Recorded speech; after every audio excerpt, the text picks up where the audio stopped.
안녕하세요. 65플러스 행복정보관 잭팟입니다. 오늘은 많은 어르신들이 가장 궁금해하시는 주제 2026년부터 사라지는 제도와 축소되는 혜택에 대해 하나씩 정리해드리겠습니다. 혜택이 늘어나는 소식도 기분 좋지만 사라지거나 줄어드는 제도는 반드시 알아야 합니다. 왜냐하면 매달 받던 지원이 끊기거나 줄어들면 생활비 계획 전체가 흔들릴 수 있기 때문입니다. 1. 교통 관련 혜택 변화. 첫 번째는 교통 혜택의 변화입니다. 현재 65세 이상 어르신들은 지하철 무임 승차 제도를 누리고 계십니다. 이 제도는 1984년 도입 이후 노인 복지의 상징처럼 자리 잡았죠. 2026년에도 지하철 무임 승차는 유지됩니다. 하지만 문제는 버스나 기타 교통 지원입니다. 몇몇 지자체에서 제공해온 시내버스 무료 승차, 어르신 전용 교통카드 충전 지원, 이런 부분들이 점차 축소됩니다. 왜 줄어드느냐? 교통 운영비와 재정 부담 때문입니다. 특히 인구 고령화로 무임 승차 인원이 늘어나면서 교통공사 적자가 커졌기 때문입니다. 서울과 수도권은 비교적 안정적으로 유지되지만 지방 중소도시는 재정 압박이 심해서 2026년부터는 이런 혜택을 줄이겠다고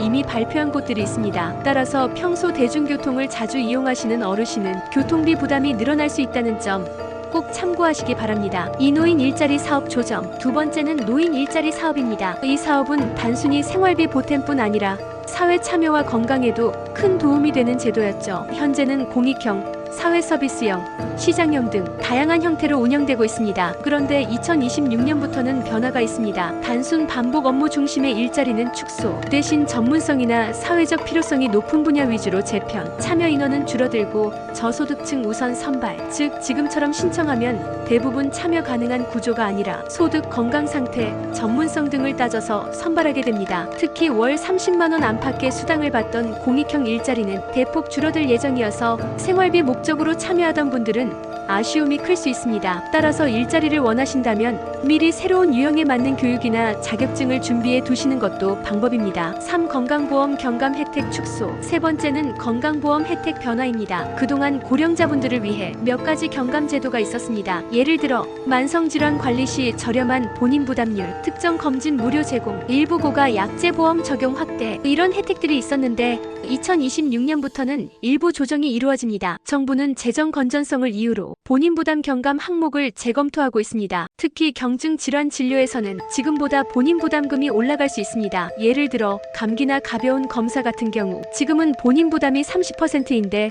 2026년부터는 35% 수준까지 올라갈 가능성이 있습니다. 물론 희귀질환, 중증질환 등 꼭 필요한 치료에는 보험 적용을 더 확대하는 방향이 병행되지만 일상적으로 병원을 다니는 어르신들 입장에서는 체감 부담이 커질 수 있습니다. 따라서 2025년 안에 건강검진이나 정기 진료를 미리 챙겨두시는 것도 한 방법입니다. 사지역 한시적 복지 지원 종료. 네 번째는 지자체별 한시적 지원입니다. 정부 지원 외에도 많은 지자체에서는 자체적으로 복지 혜택을 운영했습니다. 예를 들어 겨울철 난방비 쿠폰, 문화센터 수강권, 건강검진 할인권, 에너지 바우처 추가 지원, 이런 제도들은 주민들에게 큰 도움이 되었죠. 하지만 문제는 예산입니다. 중앙정부의 국비 지원이 줄어들면서 지방 재정만으로는 유지가 어려워졌습니다. 그래서 2026년부터는 이런 한시적 지역 맞춤형 지원이 대폭 축소됩니다. 특히 지방 중소도시는 아예 폐지되는 경우가 많을 것으로 보입니다. 따라서 2025년까지는 받던 혜택이 2026년부터는 갑자기 사라질 수 있다는 점 꼭 확인하시기 바랍니다. 5세제 혜택 일부 축소. 마지막은 세금 관련 혜택입니다. 현재는 고령자, 은퇴자에게 연금소득세 일부 감면, 고령자 추가 공제, 근로소득 공제, 이런 혜택이 주어집니다. 하지만 2026년부터는 일부 조정이 있습니다. 정부는 세금 형평성을 이유로 연금소득세 감면 폭을 줄이고 공제 한도를 축소하는 방향을 검토하고 있습니다. 즉 연금을 받으시는 분들은 실수령액이 줄어들 수 있고